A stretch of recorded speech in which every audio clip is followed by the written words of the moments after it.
Hello dear viewer, as you can see, the video is up. Hopefully it will not be taken down again, and if so, I will just re-upload it to Dailymotion. I'm sick of Viacom's bullshit. The world is a mess. For those of you who didn't get a chance to see any of the previous versions, welcome to the show. And for those of you who had seen every previous upload, don't worry, I included a few extras to make up for the fact that you come back every time. This video would have been up earlier, but I wanted to wait until the thumbnail was ready. The artist I commissioned for it was supposed to have it done by the time the original was being finished, but it took them so long it doesn't even matter anymore. At least it's done now. Once again, thank you so very much for sticking around. I hope you enjoy this one. If you've been using YouTube for a few years now, you've probably heard of this video trend called childhood trauma. There's a trend that went around on YouTube called porn trauma. What it essentially amounts to is YouTubers discussing pieces of media they recall from their childhood that they consider responsible for causing them fear, trauma, long-term phobias, whatever you want to call it. If I'm not wrong, this trend was started by Adam from YourMovieNotGood.com, and he challenged his friends from the platform to make videos on the same topic from their respective. Assholing bitch! Ralph the Movie Maker was next, and it kept going from there. The way it's supposed to be done is you're supposed to be challenged to do this by another YouTuber, but since I'm a tiny channel that's outside of a chain, and I have no friends within the mainstream YouTube sphere, I chose to ignore that part and make this video without being challenged to do so. Nobody wanted it, but nobody asked me to do YouTube poops either, and I don't care. Man urinates. It's my channel, I do what I want. One thing that I want to get out of the way first is that I haven't been scared by that much media from my childhood in a way that I would consider genuinely traumatic, and I don't really feel like just talking about cartoon episodes that kinda scared me. Because of that, I will mention just a few things that either genuinely traumatized me, negatively impacted the type of person I became, or were a certain milestone in my development. I will also be going over these in order of damage severity, starting with the lightest trauma, leading up to things that actually gave me problems in real life. With that said, let us begin.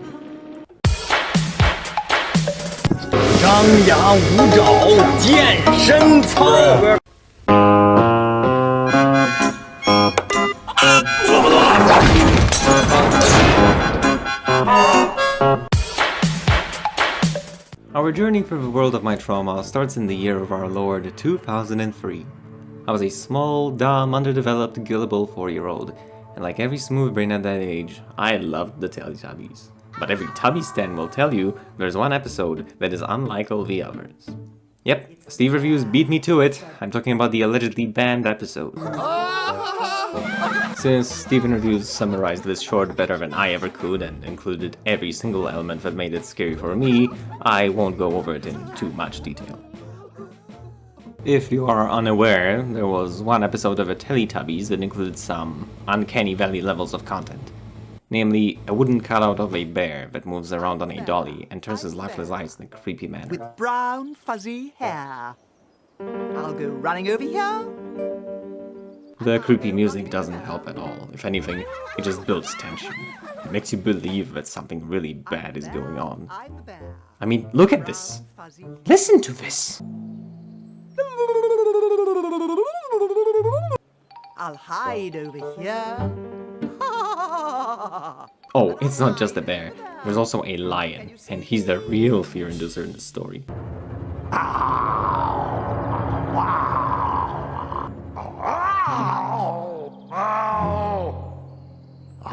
am the scary lion with big scary teeth.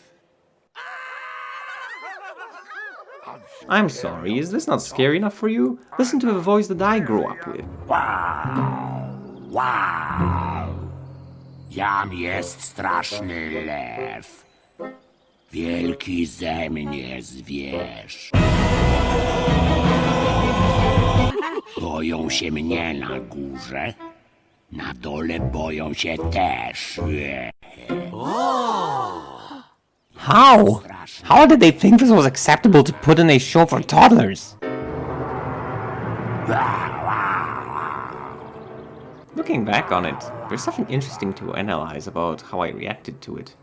I don't recall ever panicking when this scene came up. I mean, sure, I was scared. This entire sketch is basically designed like a horror movie.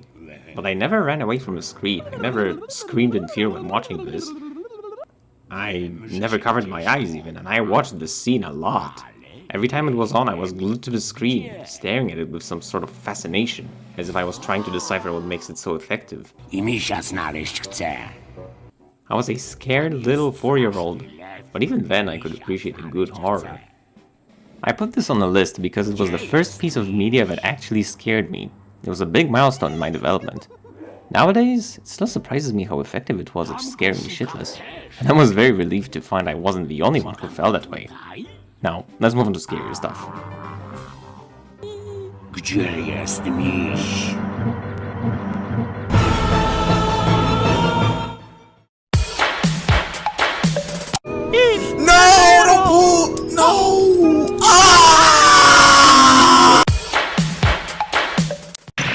We interrupt this program to bring you Courage, the Cowardly Dog Show! That's right, it can't be a childhood trauma video without at least a brief mention of courage. Everybody remembers this show, and for good reasons. It had heart, it had great comedy, memorable characters, but we're not here to talk about that. We're talking about the scary stuff. Courage had so many great horror tropes. There were monsters, murderers, depressed psychopaths, eldritch entities, and worst of all, rice gum.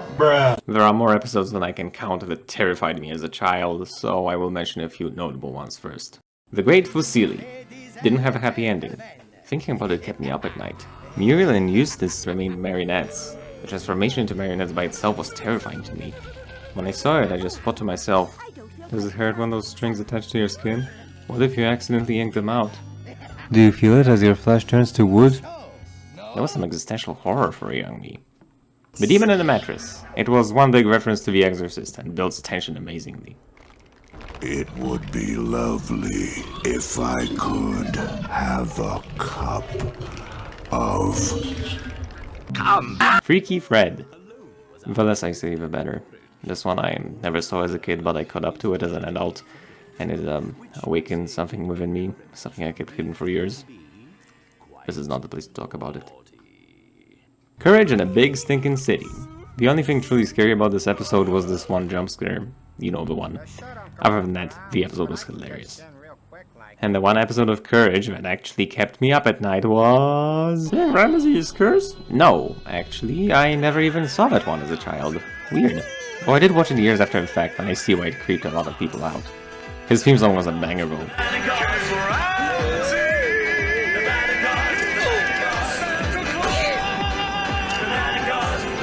Actually, wait, I can make it even worse. Give me a sec. Man who balls, man who balls. Man who balls, man who balls, Gordon Ramsay.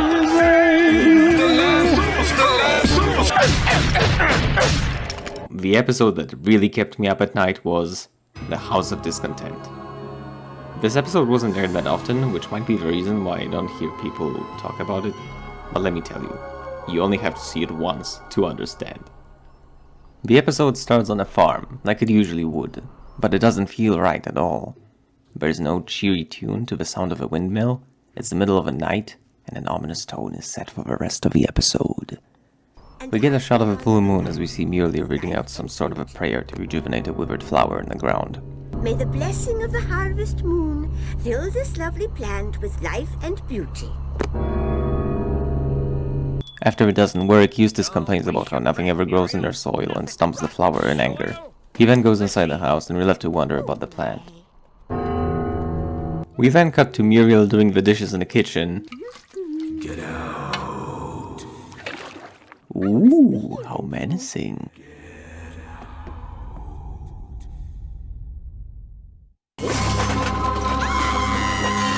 Everything in the kitchen starts levitating towards Muriel. And Eustace is upstairs prepping a bath and listening to the radio. Happy birthday by JP. 1, 2, 3, 4, happy birthday! This is probably a good moment to mention, this episode has some of the best and most atmospheric music the show has to offer. If the opening hasn't sold it to you, just wait.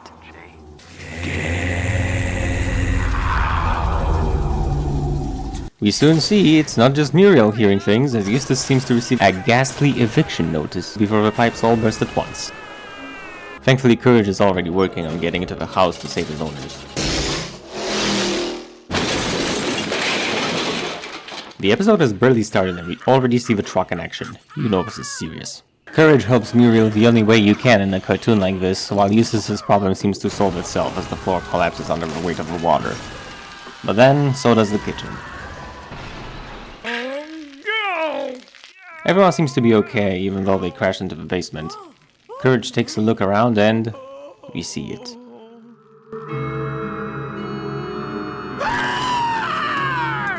Would you look at that? It's a floating head.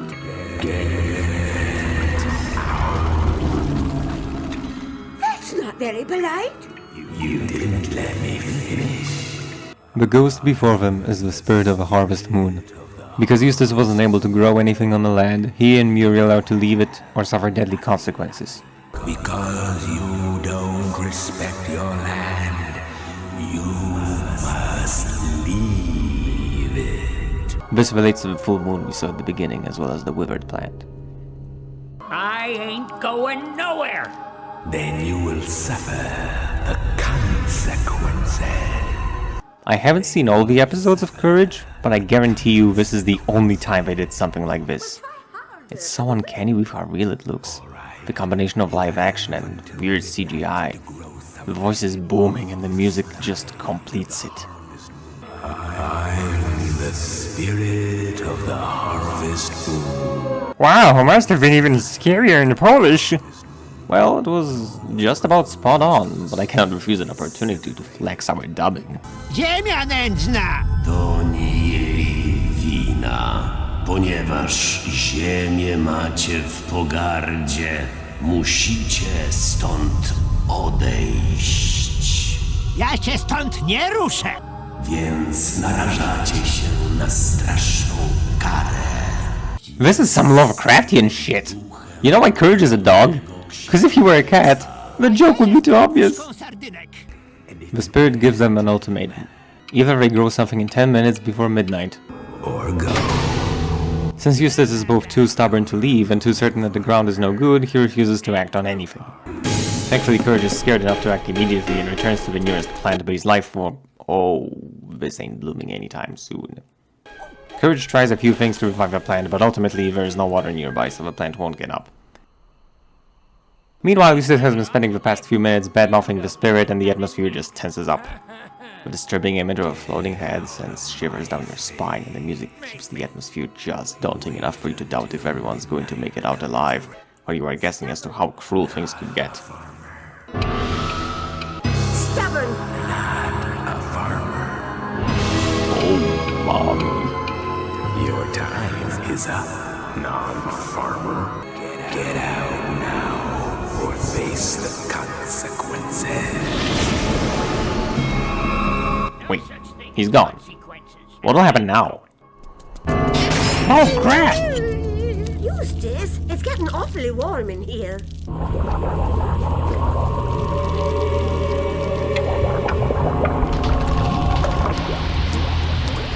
Eustace, I'm feeling faint.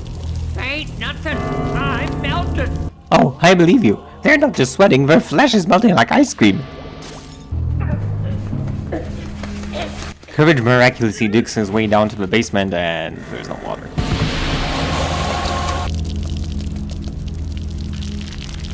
Oh. I guess sweat is good enough too. Okay. Eh? What's that? Did I do that? Okay, I guess things are... Oh shit, he's back! You have grown more than a plant. Happy planting. What did he mean by that? I think he meant you grew something inside. Phew. Things are back to normal, but not in my head. As a kid, this episode really creeped me out. It was the only thing literally keeping me up at night. Apart from the mental image of being locked in a basement until you melt away, by far the scariest part was the spirit itself. I remember how sometimes I would just involuntarily picture him in the corner of my room in the darkness. I would just stare at a dark spot close to the ceiling for minutes until I hid under a blanket. And I think after you've seen what I saw back then and heard what I heard, you'll understand why. Those organs stayed with me for years. This is such an effective episode. I love it. Get the fuck out of here.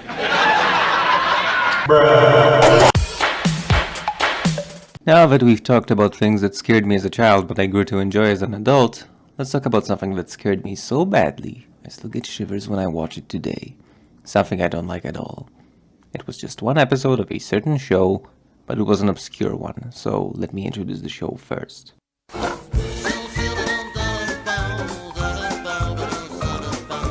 Bernard, also known as Bernard Bear, or Viacom, was a CG animated TV series made for a cooperation between Korea, Spain, and France. It aired on Cartoon Network between 2006 and 2008. But Paul, I watched Cartoon Network all throughout its worst phase, and I don't recall ever seeing this show. Well, that might be because this show was never promoted to an American audience. Cartoon Network aimed it towards its secondary consumers, that is to say, countries outside of the Anglosphere. Russia, Italy, Poland, Finland, the entirety of Latin America, Portugal, South Korea, but not France or Spain. 2 out of the 3 countries involved in its creation didn't want it. I guess it speaks for itself. To summarize the show, it was centered around the antics of the main character, Bernard, who was a polar bear. It was your standard stupid cartoon formula. You watch Bernard embarrass himself trying to do basic tasks in his life, like using the treadmill or playing golf, which usually results in him getting KO'd at the end of the episode. There was no dialogue, no complicated plot or anything, there weren't even human beings involved, just a few other animated animals. It had the right energy, but the animation was less than excellent, and by the time the audiences were demanding a little more from animation than verbal slapstick. Just listen to this intro music with this, I don't know what to call it, shitty Bob Dylan impression? Imagine seeing this on Netflix next to something like Agretzko or Castlevania. The show also had 3 movies made about it. One was an extended version of an episode of the show, which was also promoted in English-speaking countries, and the other 2 were spy movies, which were only released in China, I guess because Chinese people have no standards in any regard. So, how did this show traumatize me exactly? Well, there was this one episode at the end of season 1 that was so fucked up, I was amazed to find out nobody mentioned it before me. The episode was titled The Fumigator. Before we begin to dissect this episode, I want to mention something that I will elaborate on later in the review. I hate flying insects. I was once stung by a wasp as a child, and it stuck with me. I hate most things that fly and have pointy legs, and if the title of this episode is anything to go by, you can probably guess we're already in bad territory. This particular episode starts with Bernard cleaning his office, while we see a roach running across the wall, avoiding the providence of our protagonist. Jesus, I'm already getting bad vibes. Get it? It's funny because it's implied that Bernard dislikes cockroaches, and yet there is one very close to him and he's unaware of it.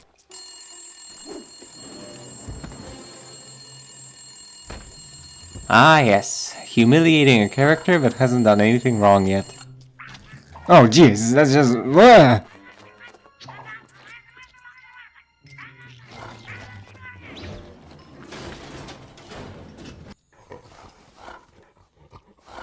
Oh, okay, I guess Bernard doesn't just dislike cockroaches, he seems to be pretty terrified. You'd expect the main character to suffer for inflicting malice on a much weaker creature, but I don't see Bernard doing anything to the roach just yet.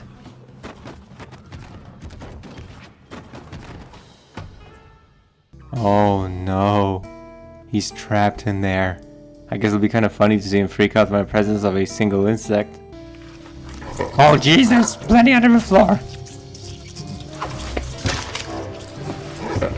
Yeah, I would probably freak out too. Oh, that's gonna hurt.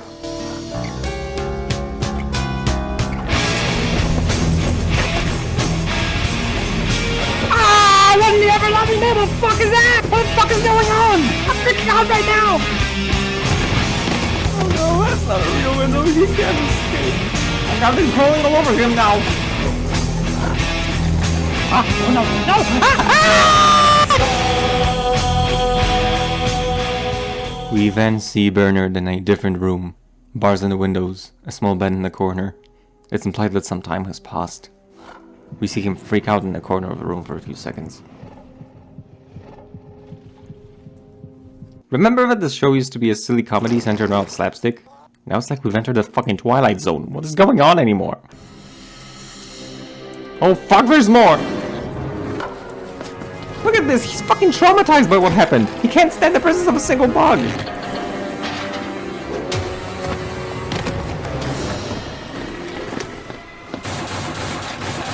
Oh, he's been institutionalized. Can't blame him. I would be too if I went through this shit.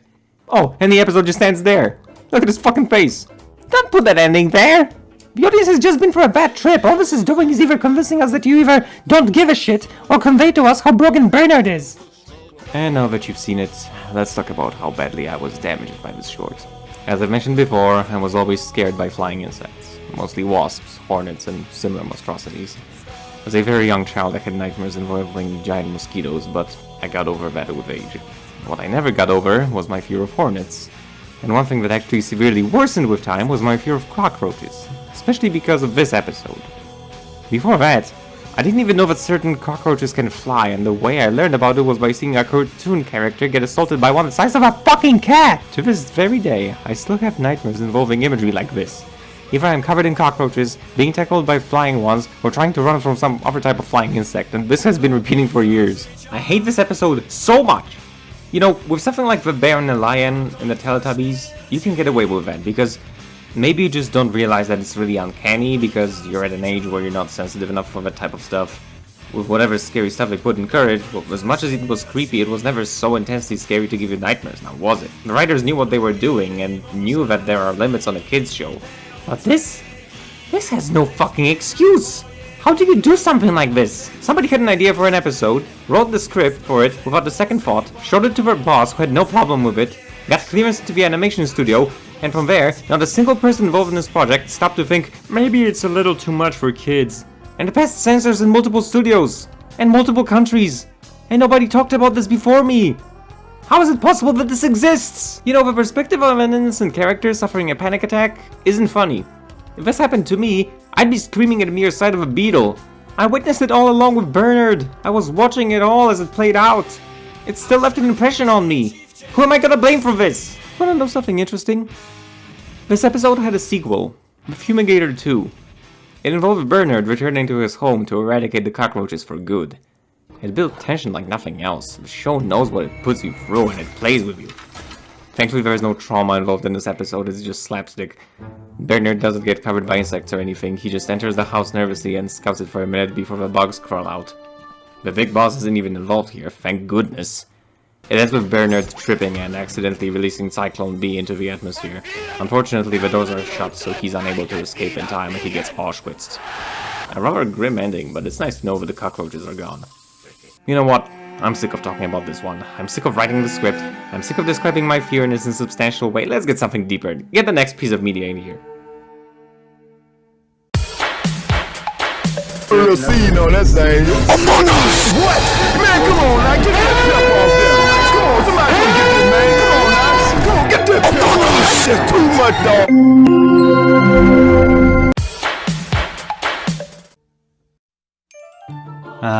Dexter's Lab. Cartoon Network's first flagship show. Okay, now you're really stretching it. How did Dexter, out of all things, traumatize you? Okay, I'll be honest, I'm cheating a little by putting it on this list as it didn't traumatize me in a conventional way when it scared me into obsessing about something and didn't give me nightmares. Though it honestly could because, I mean...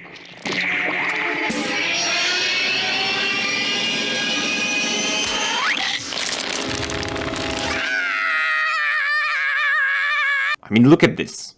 Nah, Dexter's Lab traumatized me in a different but much more harmful way.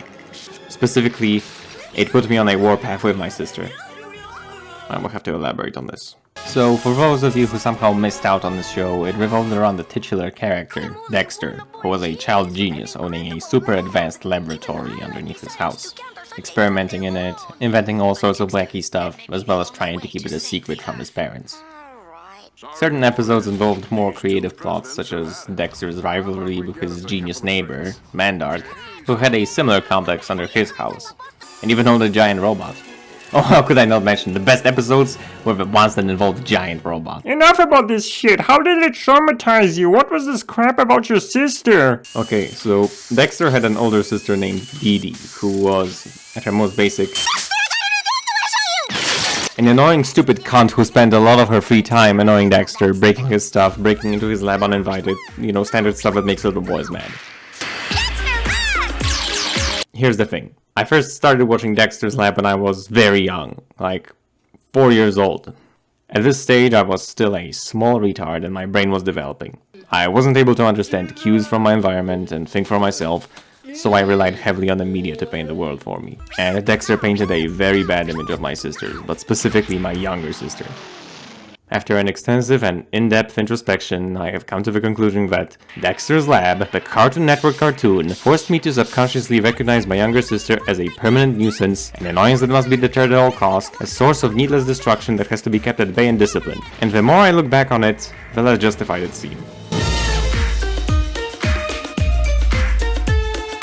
Alas, for most of my childhood, I've been a total asshole to my younger sister, and it became so ingrained in our relations that I automatically become annoyed at her mere sight and vice versa. It is beyond repair. DD permanently ruined my family life in the weirdest way, by utilizing the absorbent nature of my retarded 4-year-old brain. This kind of damage is worse than any fear of insects or ghosts or anything of the sorts. This is why I still feel somewhat justified in putting Dexter in this video, let alone this high up. But we still have one more trauma to go over. What could it possibly be? Well, let's consider the other positions here. The Fumigator was traumatizing because it kept me up at night and provided me with an unjustified fear of insects that lasts till this day, and will most certainly last a lifetime. Dexter's Laboratory was traumatizing in a way that it seriously damaged my personal life by impacting how I treated someone close to me, and still impacts the way we interact with each other. The worst trauma I could sustain from the media I watched as a child would have to be some wicked combination of both. My mom! Pretty, I like chocolate cake. Must touch Pussy! My mom! Wants to take pussy away, must destroy My mom! Pussy! The highest position on this list of childhood trauma is a tricky one, as it isn't a single piece of media, but rather a certain trend in many pieces of children's media from that era. A traumatic trope, if you will. But not to keep it overly complicated, I'm going to give you something familiar as an example of it first, and we'll go from there. Anyway, remember The Fairly Odd Parents? That was a great show. It had surreal comedy, a little bit of wish fulfillment, a convenient escape from a grim reality of living in an Eastern European shithole with no perspective for life. You know, at least when it wasn't beating you over the head with the concept of being an eternal failure, destined to forever collect failing grades, never being popular in any way, never achieving anything in life, and the cruel realization that everyone you know would be leading a better life without you. And the number one spot on my list of childhood trauma has a lot to do with the future of the main character, Timmy Turner. Just in case you never watched this show, it centered around the 10-year-old boy, Timmy Turner, whose life was deemed so shitty he was granted the patronage of 2 magical fairies, Cosmo and Wanda, meant to grant him magical wishes to make his life, well, less shit. The episodes often involved Timmy making some sort of a selfish or grandiose wish that resulted in more trouble than assumed, and Timmy having to bear with the consequences while learning a lesson about being humble, respectful, you know the drill. I'm going to concentrate on the very first episode titled The Big Problem. Now, remember, this episode serves an example of the worst trauma I have sustained in my childhood, and it is an example of something that was present in many cartoons of that era. Here's a task for you. While we go through this episode together, I would like you to take a guess as to what was so traumatizing about this. And if you don't get it at your first try, don't worry, I will spell it all out at the end. The episode starts with Timmy being woken up by Cosmo and Wanda as they prepare him for school. Come on, little fella. Even though we're your fairy godparents, we don't need our magic to tell us that you're in for a boring, ordinary day of school. Yippee. You know what? I could cut this episode early and just say that primary school was the most traumatic experience of my life, but that would be cheating, so let's move on. At school, Timmy is being bullied by an older classmate, tossed around by the football team, and he comes back home and his parents are there. Hey, short stuff! We're going to the movies! All right! Not we're, as in all of us. We're, as in your mom and I. You're not old enough for this movie, and we're not taking you! Yeah, among all of the villains of this show, Timmy's parents stand out as the worst of them all. This is season 1, so they might seem tolerable, but through 7 or so seasons of this show, they got flanderized badly, from somewhat ignorant to downright neglectful. Didn't help that I related so much with Timmy Turner that I sometimes saw these two as my own parents, and the damage is slowly setting in. Hello, Mr. and Mrs. Turner. It's me, Vicky. Oh yeah, I almost forgot. Timmy always had this abusive babysitter who, unbeknownst to Timmy's parents, would torture him for sport. Alright, twerp. Time for bed. But it's only 6:04. Well, it's 9:04 on the East Coast. It's funny now to an adult me, because it almost sounds like a guilty fantasy that some desperate anon would post on R9K, and I wouldn't blame him. I wanna fuck Vicky hard! I want her to take the mean dick like the bitch she is! That's it. You're under arrest. Porn has ruined me. As Timmy is getting ready for sleep, he fantasizes with his fairies about how much nicer it would be to be an adult already and not be subject to bullies who get avenged because of Timmy's short stature, and not having to go to school anymore, not needing a babysitter, and not getting in trouble for voicing the truth regarding JFK's assassination. I wish I was older. Well, how do I look? He looks like your gym teacher. Ew is right. I don't have any hair. Sure you do. It's here on your Fingers! I wish I had a full head of hair. Okay, so it backfires badly. It also turns out that since Timmy is an adult now, his fairies cannot grant him wishes anymore. According to the rules, fairy godparents only grant wishes to kids. But at least they can keep him company. So Timmy decides to try all the adult things he was eager for. No, not that kind of adult things. He gets in a car and turns out that being stuck in a traffic jam sucks big time. I'm car sick. I'm Cosmo. You know, Timmy, if you were going for a joyride, you should have probably picked a less populated highway, or drive out any time other than rush hours. And don't tell me his neighborhood is too densely populated for a casual ride. He lives in the friggin' suburbs! He later tries to help an old lady across the street, but he commits a microaggression along the way and gets a nice guy treatment. You know, Timmy, when a kid helps an old lady cross the street, it's kinda cute. But when an adult does it, it's just plain creepy. You sure about that? I recall plenty of adults helping old people in the public, rarely ever any children. Finally, I can see a grown-up movie. Ew, gross. Adults making out. You know, that reminds me, as a child I often declared that I would never kiss a girl in my life, and by the time I was 20 I was slowly starting to believe it. Must be nice. Timmy later finds out that shaving is not done for fun but out of necessity. Also, cologne is not fun either. They call this soothing? Later he does something smart for once and decides to eat his bad mood away. Sir? The grown-up menu for grown-ups like me. Okay, maybe it's just me, but I don't ever recall children being prevented from ordering using a normal menu. Is it an 80s or a 90s thing that the Elf Force somehow left in? Please, leave a comment if that was the case back then. What's this? The bill. That'll be $265. It's more than I get in allowance. I mean, that's more than I make in a month. Well, you should have finished college. Did you finish college? No! Why do you think I'm a waiter? Well, to be completely honest, nowadays he would be a waiter regardless of a degree, so Timmy has to do the dishes for a few hours to pay the bill. You know, if he can earn this much money in what seems like less than 3 hours, then either it's a really well-paid position or the inflation hit real bad. So tired. So, Timmy goes back home and...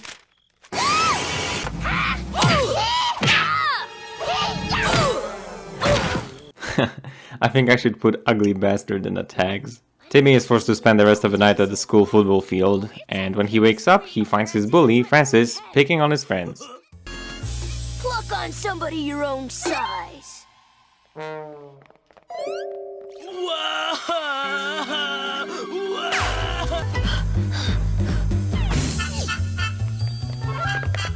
Remember, kids, the law is always against you. Unless you're a child being bullied, in which case they don't give a shit. Very grand for Cosmo and Wanda. I'm Cosmo and Wanda. Now that your kid is big and hairy, your next assignment is mean and scary. You mean we're being reassigned? I mean, yes. Can we have a couple of hours to say goodbye to Timmy? Can I have $5? 2 hours. Okay, so not only is Timmy no longer eligible to receive magical wishes, he will lose his fairies forever once he grows up. This just adds extra tension because it stresses the possibility that Timmy will remain an adult forever. Which is how it goes in real life, but Timmy was not prepared for this. I didn't know you'd have to leave me too. So Timmy decides that the only way to keep his fairies and fix this mess is to somehow prove that he's a child on the inside. And since the rules don't include a caveat about that, the squad sees an opportune loophole. They have 2 hours before Cosmo and Wanda go forever. Miniature golf is a great kid's game. Oh, you better not save it around golf enthusiasts. They're worse than Funko Pop collectors.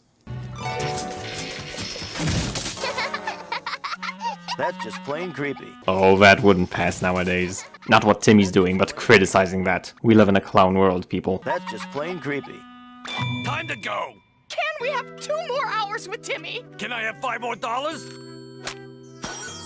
Oh, they get more extra time. That's convenient. In the meantime, Vicky is looking for Timmy, knowing that she'll get in trouble once his parents realize that he's gone. Vicky! I've never been so happy to see you in my... You are one creepy adult. Okay, I'm gonna double down on that ugly bastard thing. The show just beat me to it. We got a place for guys like you. So, Timmy is put in jail for speaking to Vicky, which is sadly a rather accurate representation of a modern-day justice system. Okay, chop chop. Somebody in this room has to go help the new kid. No! I've lost my home, my hair, and now my godparents! I want my mom and dad! Oh, Timmy! Wanting your mom and dad is making you a kid inside! Ah, I guess crying does solve your problems. I wish I was a kid again! Thankfully it works, and Timmy is allowed to wish himself into a child again. Cosmo and Wanda get to stay with him, the cops let him out because children don't belong in a big boy jail, and things go back to normal. You're just a shrimp. A puny little shrimp. Oh, he still gets bullied. That's nice. That's certainly good. Glad that's part of the status quo. So, I guess you were afraid of growing up? To put it very simply, yeah, but it goes a bit deeper than this. You see, I didn't have a very happy childhood. I was not liked by other kids, I had very little, if any, friends. I failed at school constantly, I had frequent suicidal thoughts, I had low self-esteem, and saw no future for myself. And with all this, hearing this moral that my childhood is supposed to be the best part of my life, and that it only gets worse after that, it killed all hope I had left for my life. And this isn't just one episode, because as I said at the start, this isn't about trauma from one episode, but an entire trope present in the media at the time. This message was everywhere. In Kids Next Door, in Recess, in any show that comes to mind. I heard it from relatives, I read it in books, and it never helped my psyche. And this weird fear of the future that I could not properly articulate at any time in my youth just kept piling up, terrorizing me throughout my life until I saw one episode of Animated Atrocities, and Mr. Enter phrased it better than I ever could. This might be my least favorite moral ever, in all of media. At least one that's told repeatedly, one that's told on purpose. As a kid, these messages were fucking everywhere. Even in shows that I really did like. They treated childhood as this something special that you can never ever recapture. And they ended up giving me a lot of anxiety about growing up. It's something that I was continually afraid of actually doing. I've talked to many young people in my career, and it's very common with the upcoming generation. So many of them are anxious about the world that they're coming into, and pieces of trash like this episode do not help matters. There is a ton of anxieties that young people already have about becoming an adult. Enjoy your life while you're young, kids, yuck, yuck, yuck, because it's gonna get a lot worse. This is not a message that I find acceptable in any means. And let's lay down the facts. No, there is no guarantee that your life will get worse as you get older, or that you won't have the tools to be able to handle any situation that you come across. You will get new challenges, yes, but they're not insurmountable. Not by any stretch of the imagination. Mr. Enter hit it square on the money for me. I always had this fear that if I failed at school or college or whatever in between, that I would end up in the streets or live a life that isn't fulfilling or fun to any degree.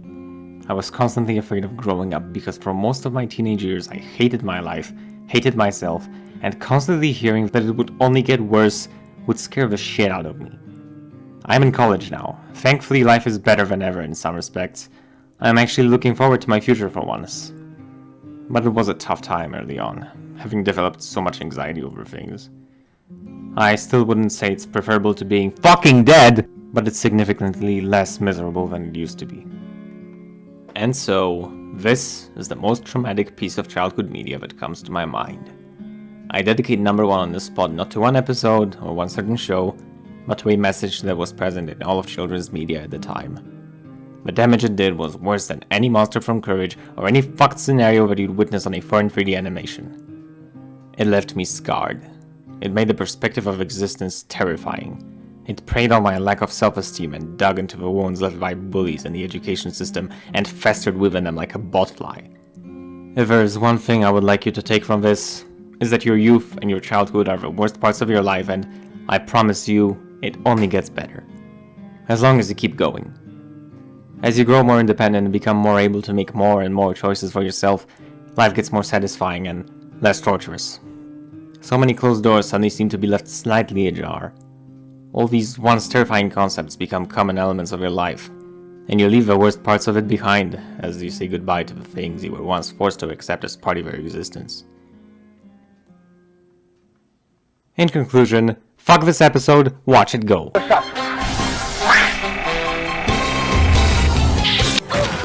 Well, I needed this. If you can't afford a therapist, making a YouTube channel is the second best option. Thank you, dear viewer, for accompanying me on this journey from my personal childhood hell. I hope it wasn't a slog for you, and maybe you learned something about yourself too. How many of those things could you honestly see terrifying the child you? Let me know in the comments. I would love to hear your story. Better yet, get some editing software and make a video on it. Make sure to send me a link or something. And lastly, I challenge Commander Nikki to make a video on childhood trauma. I know it's new territory for you, but hey, it won't hurt to try. And you, dear viewer, let me know if you prefer this style of video over the usual garbage. Once again, thank you all for watching, and I will see you next time.